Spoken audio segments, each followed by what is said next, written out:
네, 오늘은 거룩한 교회라는 주제로 하나의 말씀 증거하도록 하겠습니다. 저번에 이제 교회란 어떤 곳인가에 대해서 생각해봤죠. 하나된 교회에 대해서 살펴봤습니다. 오늘은 두 번째로 생각해 보려고 해요. 오늘 말씀도 교회의 이제 대표적인 특징을 말해주지 않습니까? 15절에서 16절 함께 다시 한 번 더 읽겠습니다. 시작. 오직 너희를 부르신 거룩한 이처럼 너희도 모든 행실에 거룩한 자가 되라. 기록되었으되 내가 거룩하니 너희도 거룩할지어다 하셨느니라. 아멘. 네, 거룩함이라는 게 교회의 중요한 특징이라는 거예요. 근데 거룩함이 뭐죠? 말이나 행동을 엄숙하게 하는 거룩함입니까? 제가 옛날에 이제 청소년 때나 청년 때나 그럴 때 맨날 교회에서 이제 어르신들한테 구박받던 말 중에 하나가 뭐냐면, 너는 왜 저 딴 사람처럼 신학생처럼 그렇게 거룩하게 말하고 행동하지 않느냐. 그런 게 제 마음속에 언제나 부담이 있었는데, 알고 보니까 그게 아니더라고요. 그런 거는 세상이 말하는 거룩함이에요. 예, 집사님, 감사하지요. 그래야지요. 이런 것들, 뭐 그렇게 하시는 분들이 잘못했다는 건 아닙니다. 근데 이제 그런 게 성경이 말하는 거룩함은 아니라는 거예요. 성경이 말하는 거룩함은 뭐냐? 여러분들 이제 많이 들어서 아시죠? 구별됨을 뜻하는 거예요. 세상 속에서 구별된 존재로 살아간다는 겁니다. 절대 세상과 동떨어져서 따로 사는 게 아닙니다. 세상 사람들과 함께 어울려서 살아가지만 언제나 이질적인 존재로, 독특한 존재로 살아가서 끊임없이 궁금함을 일으키는 존재라는 거예요. 도대체 저 교회 다니는 사람은, 저 기독교인이란 저 사람은 대체 뭐 때문에 저렇게 사나? 대체 뭐 때문에 새벽부터 저렇게 일어나서 교회 간다고 저러고 있냐? 의문을 가지게 하는 존재다. 이렇게 이해하면 이해가 빠를 것 같습니다. 의문을 가지게 하는 존재다. 예수님도 말씀하셨잖아요. 세상의 빛과 소금으로 살아가라. 이걸 제일 잘 보여주는 말씀이 출애굽기 19장 5절부터 6절의 말씀이죠. 세계가 다 내게 속하였나니 너희가 내 말을 잘 듣고 내 언약을 지키면 너희는 모든 민족 중에서 내 소유가 되겠고, 보물이죠. 너희가 나에게 대하여 제사장 나라가 되며 거룩한 백성이 되리라. 제사장 나라가 된다. 이게 무슨 말이냐?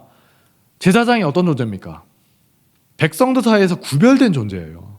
백성들이 평소에 일상생활 하다가 제사장을 딱 보면서 하나님의 백성으로 살아가는 게 어떤 것인가, 그거를 깨달을 수가 있다는 거예요. 그처럼 이스라엘 백성 전체가 세상을 향해서, 이제 이방인들을 향해서 제사장 나라가 되고 거룩한 백성이 되어야 한다. 이방인들로 하여금 의문을 갖게 하는 존재가 되라는 거죠. 이방인들 중에도 보면, 그래서 뭐 다윗의 부하들처럼 나중에 그 이스라엘 사람들을 보면서, 다윗을 보면서 대체 우리 대장은 왜 저렇게 사는 것일까? 처음에는 한심하고 답답했지만 시간이 지나면서 저게 진짜 신이구나. 진짜 믿는 자의 모습이구나. 내가 믿던 신을 기꺼이 버리고 나도 여호와라는 신을 믿어야겠다. 이렇게 되어가는, 그게 거룩한 사람의 모습이었다는 거예요. 근데 여기서 한 가지 진짜 중요한 걸 짚고 넘어가고 싶습니다. 여러분도 정말 잊지 말고 기억하셔야 되는 게 뭐냐? 계속 거룩하게 살라고 하지 않습니까? 성경에 거룩하게 살라는 말씀이 정말 많이 나와요. 근데 이렇게 거룩하게 살아야지 비로소 하나님의 백성이 된다는 게 아니에요. 이런저런 것들을 해야지 하나님의 백성으로 인정해 준다는 게 아닙니다. 아까 봤던 출애굽기 말씀도 어때요? 이미 하나님의 백성인 자들에게 주어진 말씀이에요. 너희가 이렇게 해야지, 이걸 다 지켜야 내가 내 백성을 인정해 줄게. 이런 게 아니라는 거예요. 모세에게 주어진 율법의 말씀이 있지 않습니까? 뭐 출애굽기, 민수기, 신명기, 레위기 많은 말씀들이 있죠. 근데 그 말씀들을 오해하는 분들이 무슨 생각을 하냐? 그걸 다 지켜야 구원받는 것이군요. 구원의 조건으로 생각하는데 아니죠. 이미 하나님의 백성인 자들에게 주어진 지침이에요. 어떤 조건이 절대 아니라는 겁니다. 고린도전서 1장 2절 말씀에 봐도 바울이 분명하게 말하고 있죠. 그 타락했던 교회, 온갖 문제라는 문제를 다 안고 있어서 로마 제국 전체에서도 악명이 자자했던 교회가 고린도 교회예요. 세상에 어떻게 저런 것도 교회냐, 이런 말이 나올 법한 교회였거든요. 근데 그런 고린도 교회를 향해서 바울이 분명하게 처음부터 선언하는 겁니다. 고린도에 있는 하나님의 교회, 곧 그리스도 예수 안에서 거룩하여지고 예수 그리스도 이름을 부르는 모든 자들에게 내가 편지를 쓰노라. 세상 모든 사람이 손가락질하고 욕하는 고린도 교회인데 바울이 딱 잘라서 선포하는 거예요. 너희는 하나님의 교회다. 그리스도 예수 안에서 거룩하여진 성도들이다. 놀랍지 않습니까? 고린도서를 한 번이라도 읽어보신 분들은 아실 거예요. 얼마나 문제가 많은 교회입니까? 이 정도로 문제 있는 교회 아마 없을 거예요. 교회에서 생길 수 있는 문제란 문제는 다 있다고 해도 과장이 아니죠. 심지어 믿지 않는 이방인들이 봐도 어떻게 저럴 수 있냐, 기가 막힐 정도의 일들이 끊임없이 벌어질 만큼 어마어마한 교회예요. 만약에 오늘날 이런 교회가 있었으면 맨날 뉴스에 나올 겁니다. 오늘은 이걸로 뉴스에 나오고 내일은 다른 걸로 뉴스에 나오고 그 다음 날은 또 다른 걸로 뉴스에 나오고 매일매일 사건 사고가 끊이지 않는 그런 교회인 거예요. 세상 사람들이 조롱하고 비판을 해요. 같은 그리스도인이 봐도 너무나 부끄러운 겁니다. 어떻게 저런 걸 교회라고 부를 수가 있냐. 그런 게 고린도 교회인데 비웃음과 조롱과 비판의 대상이에요. 그런데도 바울이, 그 원칙주의자 바울이 분명하게 말하는 겁니다. 너희는 그리스도 안에서 이미 거룩해진 존재들이다. 그리스도 예수를 믿는 믿음 안에서 거룩해진 존재라는 겁니다. 요한계시록에 나오는 것처럼 어린 양의 피에 더러운 옷을 씻어서 희게 된 존재들이라는 거예요. 우리가 얼마나 더러운 존재들입니까? 어제도 열심히 죄를 짓고 돌아오셨죠. 또 앞으로 가서 열심히 죄를 지으실 겁니다. 다들 아시죠? 나는 그래도 뭐 도덕적으로 윤리적으로 괜찮은 사람인데요 하는 사람이 제일 위험한 사람이에요. 왜냐? 자기 객관화가 안 되는 사람이에요. 저도 예전에는 좀 그런 착각 속에 살았다고 했죠. 나 정도면 그래도 괜찮은 편 아닙니까? 알고 보니까 내 생각이고 하나님의 말씀에 비추어서 보니까 너무나 부끄럽고 그냥 부끄럽게만 그런 존재라는 거예요. 다윗도 시편에서 계속 고백하지 않습니까? 자기 죄에 대해서 은근슬쩍 고백을 해요. 머리털만큼이나 많은 자기의 죄를 하나님께서 덮어주셨다. 셀 수 없이 많은 죄를 지었다는 겁니다. 다윗도. 우리가 과거에 지었던 많은 죄들, 여전히 짓고 있는 죄들, 그리고 앞으로도 주님 곁에 가기 전까지 지을 셀 수 없이 많은 죄들 생각해 보면 절대 거룩한 존재가 아니라는 겁니다. 어떻게 감히 거룩이라는 말을 입에 담을 수가 있겠냐는 거예요. 뻔뻔한 거예요. 양심이 없는 거죠. 얼굴에 철판을 깔지 않고는 어떻게 내가 거룩하다고 말할 수 있느냐? 거룩이요? 제가요? 웃기시네. 여러분 중에도 자기 객관화가 좀 되시는 분들은 아실 겁니다. 저는 절대 거룩한 존재가 아니죠. 저는 그런 존재가 될 수도 없어요. 이게 영적인 눈이 뜨인 사람의 솔직한 고백이라는 거예요.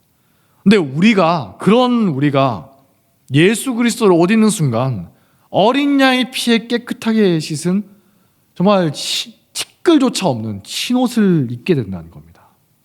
하나님이 그 흰옷을 보시고서 우리를 깨끗하다고 여겨주신다는 거예요. 일종의 칭의라고 하는 거죠. 칭해주신다. 의롭다고 칭해주신다. 실제로 우리가 깨끗해서가 아니라, 거룩해서가 아니라 예수님의 십자가로 인해서 우리가 거룩함을 입게 되는 거예요. 그러니까 어떻습니까? 누가 봐도 한심하고 욕이 나오는 그런 고린도 교회를 향해서, 저 교회 같지도 않은 인간들을 향해서 원칙주의자인 바울이, 절대 타협하지 않던 바울이 뭐라고 합니까? 너희는 거룩한 하나님의 교회다. 이렇게 말할 수가 있다는 거예요. 이걸 제대로 숙지하지 못하면 여러분 평생 종교적 열심만 내다가 지쳐서 나가 떨어지는 경우가 정말 많이 있습니다. 거룩하다고 하니까 거룩함을 내가 이루려고, 만족할 만한 수준에 이르려고, 저기 뭐 도 닦는 분들처럼 그렇게 이르러서 구원을 받고 인정을 받으려고 그렇게 하는 거예요. 어림도 없죠. 몇 년 혹은 몇십 년 동안 엄청나게 애를 씁니다. 그분들 정말 누구보다 도덕적으로 살아가요. 정말 열심을 내는 분들이에요. 근데 그러다가 어떻게 되죠? 결국 너덜너덜해져서 낙심하거나 교회를 떠나기도 하는 거예요.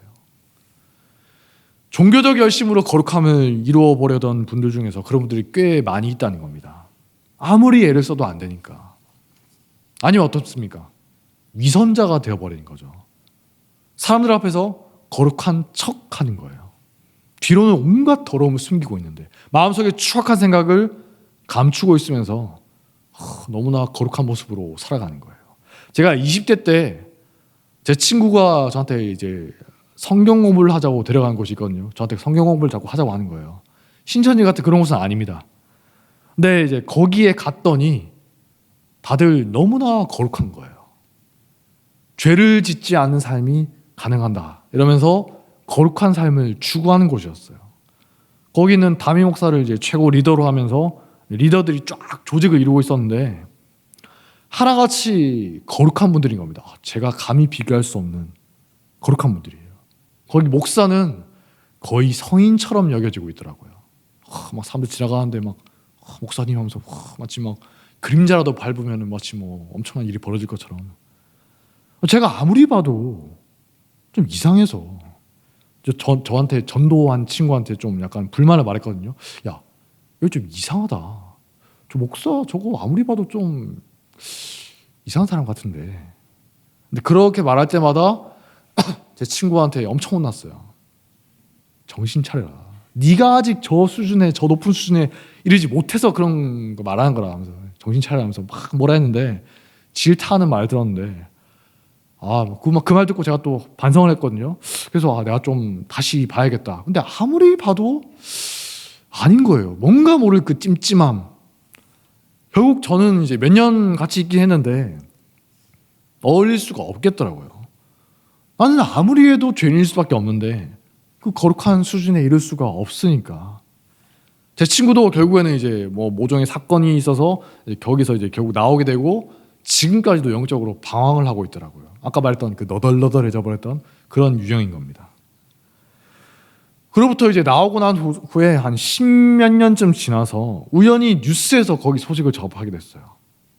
아니나 다를까 온갖 비리와 또 밑에 있는 교인들 착취하고 문제들로 얼룩져 있던 그런 교회라고 폭로되고 있더라고요. 거룩한 곳으로 포장되어 있을 때도 내부적으로 보면 엄청난 그 위선과 가식들이 있었다 하더라고요. 제 친구가 이제 좀 깊이 들어가 있던 사람인데 막 넌더리려는 겁니다. 근데 그거 외에도 세상 법정에서도 유죄를 받을 일들이 벌어지고 있었다는 거예요. 거룩함에 이르려고 하고 또 그걸 자랑하던 곳에 말로라는 겁니다. 우리는 죽었다 깨도 거룩한 존재가 될 수가 없어요.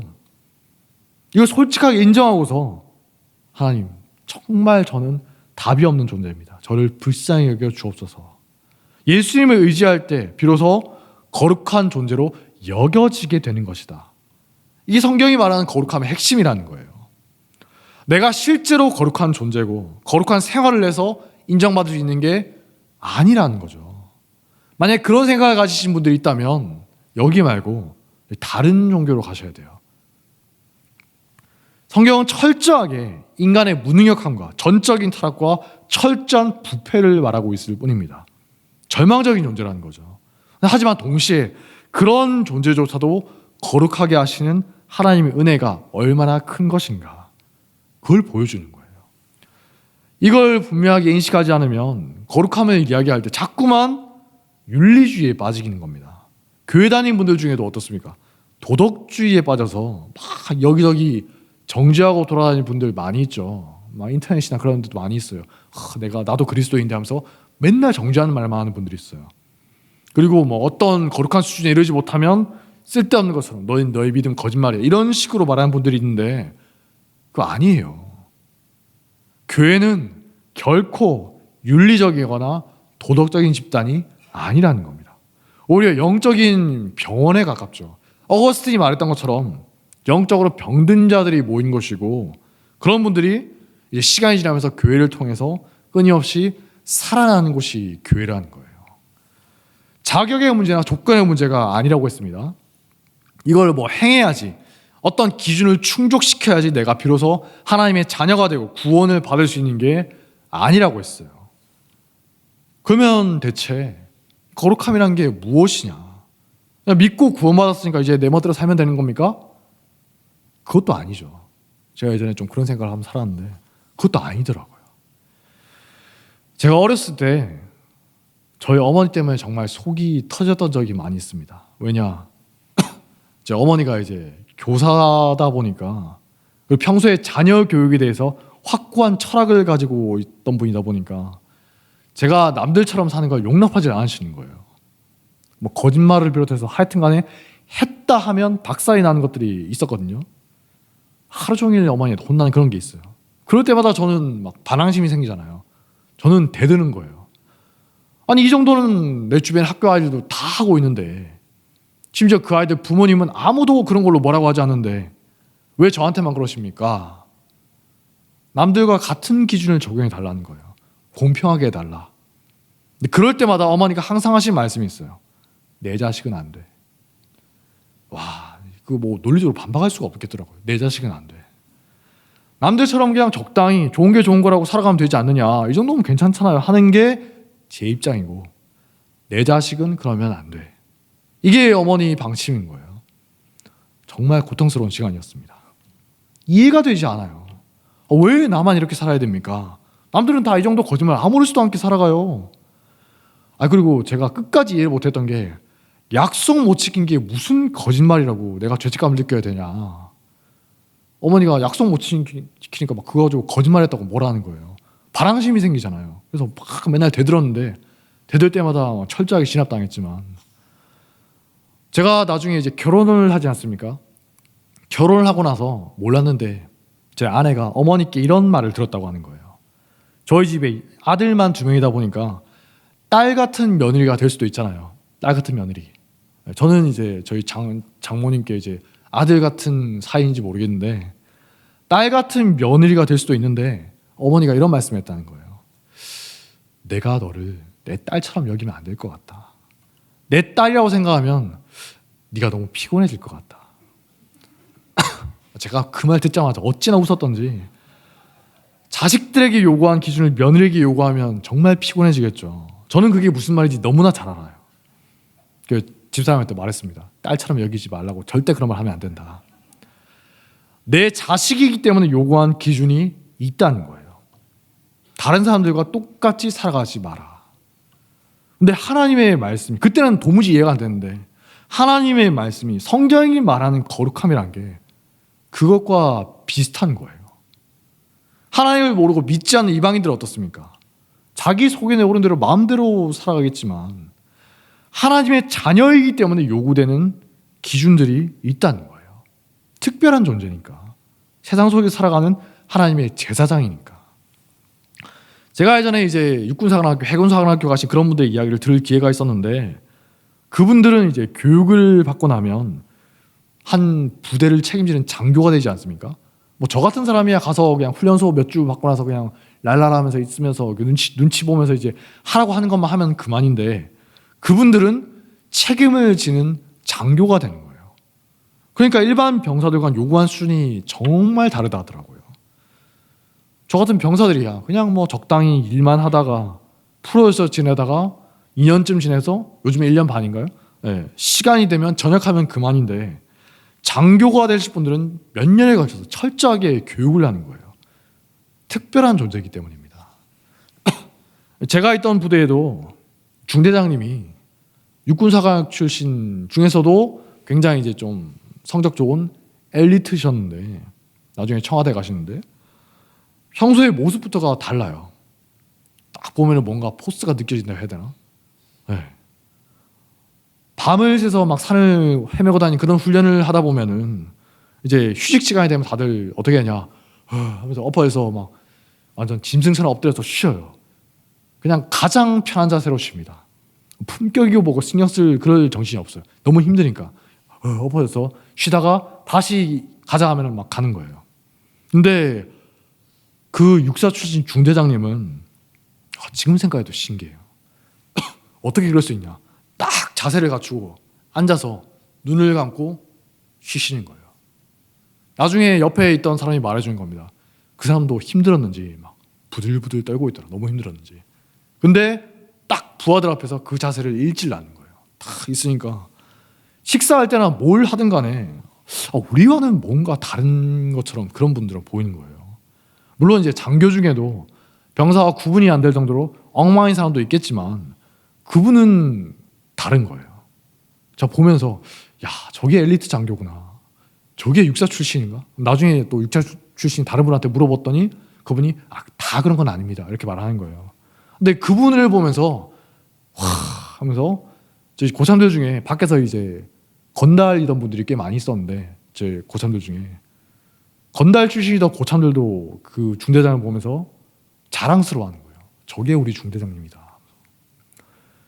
그것처럼 하나님의 자녀고 하나님의 백성인 우리들에게 말씀을 통해서 지침을 주시는 겁니다.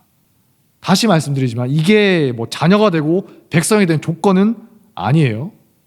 이미 자녀고 백성인 자들에게 주어지는 지침이라는 거예요. 하나님의 자녀고 하나님의 백성이기 때문에 말씀의 지배를 받으라는 거예요. 오늘 말씀에 나오는 것처럼 우리를 부르신 분이 거룩한 분이기 때문에 우리도 그 거룩함을 따라가야 하는 것이고 내가 거룩하니 너희도 거룩할지어다. 그렇게 말씀하시는 거예요. 존재론적인 문제인 겁니다. 이전에 우리가 죽은 자였는데 영적으로 죽은 자였는데 이제는 믿음을 통해서 전혀 다른 존재가 되었으니까 이전과 전혀 다른 기준으로 살아가는 게 마땅하다는 거예요. 이런 의미에서 거룩함이라는 게 우리에게 다가오는 거죠. 하나님의 자녀이기 때문에 기꺼이 내가 말씀에 따라서 살겠습니다. 말씀이 항상 내 마음속에 거룩한 부담으로 있는 거예요. 이전에 말씀을 모르고 또 믿지 않을 때는 그냥 내가 생각할 때 옳은 대로 세상 사람들처럼 자기 소견에 옳은 대로 살아갔지만 이제는 말씀에 따라서 생각하고 말씀에 따라서 결정하면서 살아간다는 겁니다. 이걸 뭐라고 하냐? 계시 의존 사색이다. 계시, 즉 하나님의 말씀에 따라서 생각을 하고 말씀에 따라서 판단을 하면서 살아간다. 이걸로 인해서 우리가 세상 속에서 거룩하게 구별된 존재가 될 수가 있다는 거예요. 무슨 가서 도덕적인 뭔가를 하고 이런 게 아니라 근본적으로 왜 그렇게 하는 것이냐, 왜 그렇게 생각하고 왜 그렇게 판단하고 왜 그렇게 행동하는 것입니까? 하나님의 말씀이 그렇게 우리에게 있기 때문입니다. 이렇게 말할 수가 있어야 된다는 거예요. 말씀에 따라서 생각하고 판단하는 거 얼마든지 말할 수가 있겠죠. 오늘은 특별히 그 중에 대표적인 거 저번에 살펴봤던 것처럼 하나됨에 대해서 잠깐 좀 생각해 보려고 하는데 하나된 교회라고 했죠. 하나의 교회다. 세상은 끊임없이 분열하고 갈등을 일으키고 차별을 하지 않습니까? 근데 교회는 그런 세상 속에서 하나됨이란 무엇인가 하는 것을 보이는 곳이어야 한다고 했어요. 바벨의 역전이 일어나야 한다고 했죠. 오순절 사건이 어떠한 것인가 그걸 잠깐 보여주었다고 하지 않습니까? 예를 들면 정치적 견해가 다른 사람들끼리 요즘 어떻습니까? 점점 갈등이 심해서 겸상도 하지 않아요. 막 대화도 하지 않으려고 하죠. 그런 게 오늘날 우리 사회지만 교회에서는 같은 믿음을 가진 사람으로 서로를 존중하고 품어주고 참아주면서 하나가 되어가는 거예요. 혹시 교회에 나랑 좀 다른 견해를 가진 분이 계십니까? 기뻐하고 즐거워하십시오. 같은 교회로 있을 수 있다는 게 하나님 보시기에 정말 귀하다는 거예요. 아니 교회가 아닌 데서는 어때요? 같이 있을 필요가 없죠. 재수없다고 그냥 저놈저건 인간 취급도 안 하면서 따로따로 지내지 않습니까? 교회이기 때문에 하나가 될 수가 있는 거예요.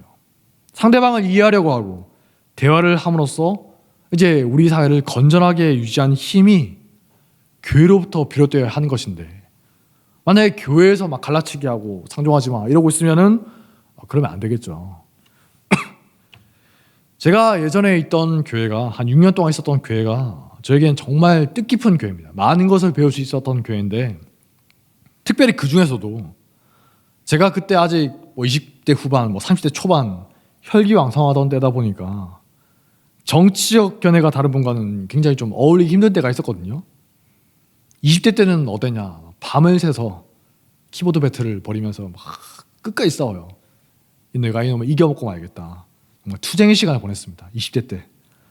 막 싸우다 보면 기본적인 사고방식이 뭐냐? 닥쳐라. 내가 맞고 네가 틀렸다. 이러다 보니까 끝까지 싸워요. 용납을 못하는 겁니다. 근데 하필이면 지금 생각해보면 어쩌면 그럴 수 있었을까 싶을 정도로 이전 교회 분들이 저와 상당히 다른 견해를 가진 분들이었던 것 같아요. 막 대놓고 그런 이야기를 하지는 않았지만 지나다 보면 좀 알지 않습니까? 아마 대부분이 그런 분들이었던 것 같아요. 근데 가만 보니까 너무나 좋은 분들이에요. 또 믿음 안에 하나 되는 것을 제가 분명히 느꼈거든요. 그런 과정을 거치면서 제가 정말 크게 뉘우치고 깨달았습니다. 주님 안에 하나가 되어야 한다고 하면서 내가 배우고 또 설교를 하면서 나는 정치적인 견해로 이때까지 교회 안에서 사람을 구분하고 멀리하고 살았던 게 아닌가. 아마 이제 제가 사역자가 되니까 이제 철없던 생각을 성숙시키기 위해서 하나님이 일부러 그런 곳에 보내셨던 것 같아요. 지금도 그분들과 좋은 관계를 유지하고 있습니다. 정말 좋은 분들이에요. 제가 천국 가서 또 만나겠죠. 또 우리나라에서 여전히 시끄럽고 갈등을 조장하는 뭐 대표적인 문제를 꼽으라면 지역 갈등이 있지 않습니까? 끊임없이 분열을 일으키고 뭐 너는 어느 지역이냐, 나는 어디 출신이다 하면서 막 편을 가르잖아요.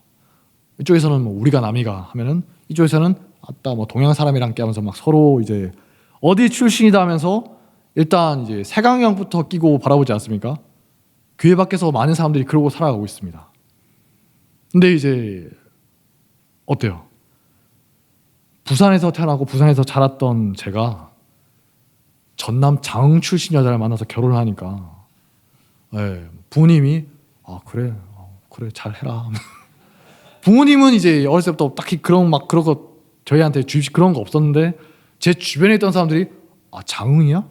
전남이야?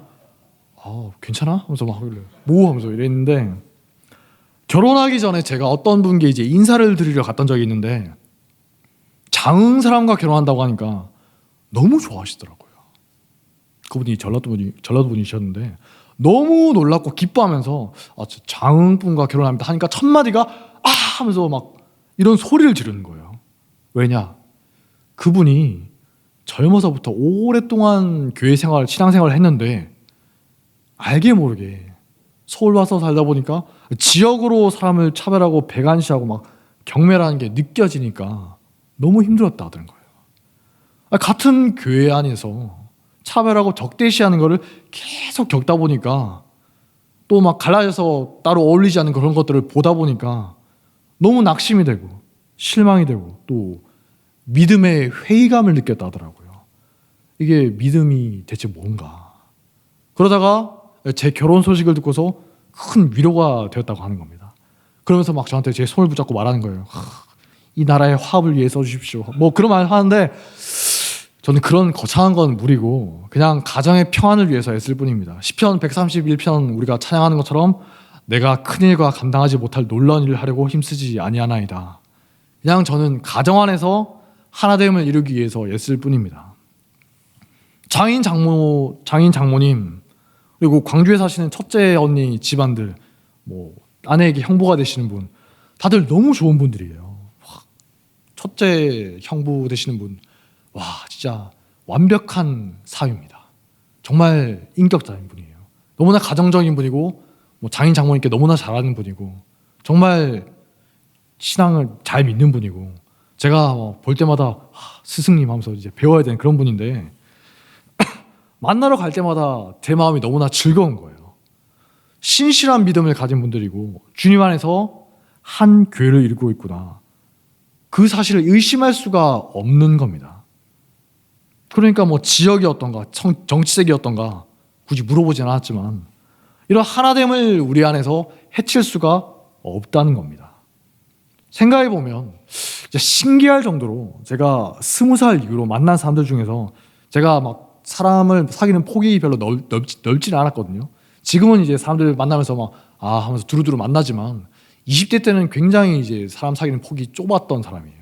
근데 그런데도 그 적은 사람들 중에서 저와 깊은 인연으로 맺어 있는 사람들 중에 하필이면 호남 분들이 많이 있더라고요. 군대에서 저랑 제일 친하게 지냈고 전역 후에도 계속 지금도 연락하고 지내던 고참 2명도 다 광주 사람이에요. 부모님 신기하게 여기더라고요. 너는 뭐 어쩌다가 그런 사람하고 제일 친하게 지냈냐. 대학에서도 지금까지 연락하고 지내는 친구가 거의 1명인데 제일 친하게 지냈고 지금도 연락하고 지낸 걔가 이제 하필이면 이제 광주 사람이에요. 이쯤 되면 제가 거의 명예 호남이 되는 것 같습니다. 그 친구들에게 복음을 전하는 게 이제 제게 맡겨진 소명이 아닌가. 하나님께서 저를 그렇게 사람들을 만나게 하고 또 이제 결혼을 하고 자꾸만 엮게 하신 이유가 있겠죠. 세상이 뭐라고 하든 우리 교회는, 그리스도인들은 항상 말씀에 의존해서 생각하고 판단을 내려야 한다는 겁니다. 그게 거룩함이기 때문이에요. 세상 속에서 구별된 존재로 의문을 가지게 하는 존재로 살아가야 한다는 거죠. 대체 저 사람은 왜 저렇게 살아가는 것일까? 세상은 끊임없이 우리를 위협하고 유혹하고 설득하려고 합니다. 야, 이게 오늘날 시대 정신이야. 남들은 다 그렇게 살아간다고. 선진국들은 다 그렇게 합니다. 이게 합리적인 겁니다. 이러면서 끊임없이 우리를 위협하고 유혹하고 설득하려고 하는 거예요. 하지만 거룩한 교회는 말씀에 따라서 생각하고 말씀에 따라서 판단해야죠. 계시의존 사색을 해야 된다. 내 생각에 말씀을 끼워 맞추는 게 아니라 내 판단을 합리화하기 위해서 말씀을 막 부분적으로 끌어다가 쓰는 게 아니라 말씀 앞에 내 생각과 의지를 기꺼이 복종시키는 겁니다. 오늘날 보면 뭐 동성애 문제라거나 여러 사회적인 문제들이 있지 않습니까? 그런 거 접할 때 과연 우리가 무엇을 기준으로 생각하고 판단을 내리느냐는 겁니다. 많은 분들이 그렇게 말해요. 오늘날 선진국들 다 그렇게 하면서 살아갑니다. 그래서 뭐 어쩌라고요? 우리는 그게 판단 기준이 아닌데. 이전에 알지 못했을 때는 사사기 시대 사람들처럼 내 속에 오는 대로 살았겠죠. 근데 이제 하나님의 백성이 되고 믿음을 가진 후로는 하나님의 자녀로 살아가야 되는 거예요. 내 생각과 또 하나님의 말씀이 충돌을 끊임없이 일으키지 않습니까? 그럴 때 어떻게 하느냐? 기꺼이 내 생각을 쳐서 복종시키는 게 거룩한 성도의 모습이라는 겁니다. 내 생각과 욕심과 고집으로 말씀을 지배해 버리는 게 아니라 말씀의 지배를 받아야 한다는 겁니다. 내가 거룩하니 너희도 거룩하라. 하나님의 자녀인 우리들에게 거룩한 부담감이자 기쁨으로 작용하는 이 지침, 성경 말씀이 오늘 하루도 우리를 거룩하게 지배하게 되길 주님의 이름으로 축복합니다. 다 함께 자리에서 일어나겠습니다. 교회 찬양하도록 하겠습니다.